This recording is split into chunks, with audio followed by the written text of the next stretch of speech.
দিবাকরের বউ হলো দেবিকা। দেবিকার সারাদিনের একটাই কাজ, সেটা হলো শপিং করা। দিবাকর প্রতিদিন যখনই অফিসের জন্য বের হয়, দেবিকা তখনই কিছু না কিছু কিনে আনার জন্য বলে। রোজের মতো দিবাকর আজকেও যখন অফিসের জন্য বের হয় তখন কি গো শোনো, বলছি বাড়ি আসার সময় আমার জন্য একটা নেকলেস এনে দেবে তো। নেকলেস? এই তো তুমি দুদিন আগেই একটা নেকলেস কিনেছো, আবার নেকলেস কি হবে? সেটা থাক, তুমি আর একটা এনে দেবে। তোমার রোজ এটা ওটা কিনে দিতে দিতে আমি একদম ভিখারি হয়ে যাব, তখন তুমি বুঝবে। আমি একটা নেকলেস এনে দিতে বলেছি বলে তুমি আমাকে এত কথা শোনাচ্ছ? ঠিক আছে, তোমাকে আনতে হবে না। এরপর দিবাকর রেগে বিরক্ত হয়ে অফিসে চলে যায়।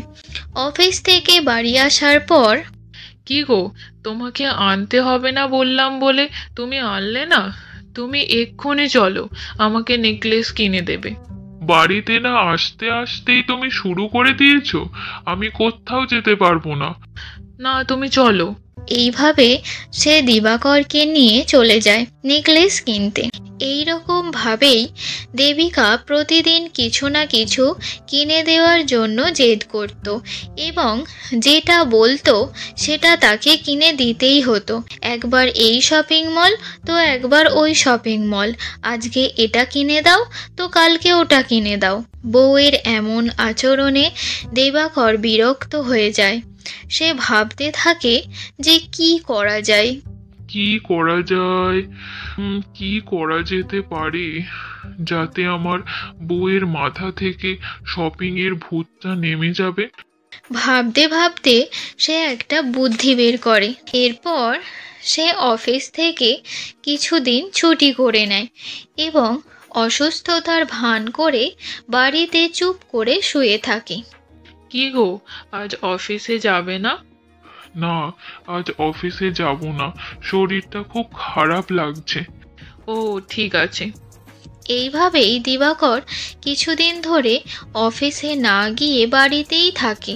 কিছুদিন পর তার বউ বলে, কি গো, বাড়িতে যে রান্না করার মতো কিছুই নেই, কি রান্না করব? তুমি অফিসে না গেলে, রোজগার না করে আনলে সংসার কি করে চালাবে? আমার এত শরীর খারাপ, আমি কিভাবে অফিসে যাব? কিভাবে রোজগার করব আমি?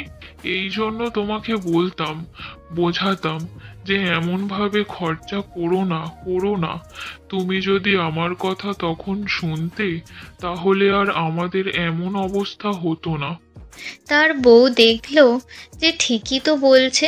তাহলে এবার কি করব?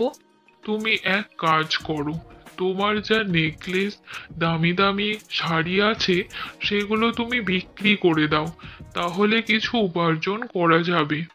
এরপর দেবিকা তার যা নেকলেস, শাড়ি, চুড়ি যা ছিল সব বিক্রি করে দেয়। দেখো, আজকে এত টাকা উপার্জন হয়েছে। দিবাকর বলে, তাহলে এবার বুঝেছো তো, যেমন ইনকাম হয় তেমন ভাবেই ব্যয় করতে হয়, না হলে এভাবেই সব হারিয়ে ফেলতে হয়। হ্যাঁ গো, বুঝেছি। এবার থেকে আমার যতটুকু প্রয়োজন ততটুকুই শপিং করব, বাজে খরচা একদম করব না। ছোট্ট বন্ধুরা, তোমরা যদি আমার ভিডিও পছন্দ করো তাহলে please like, share and subscribe করে দাও।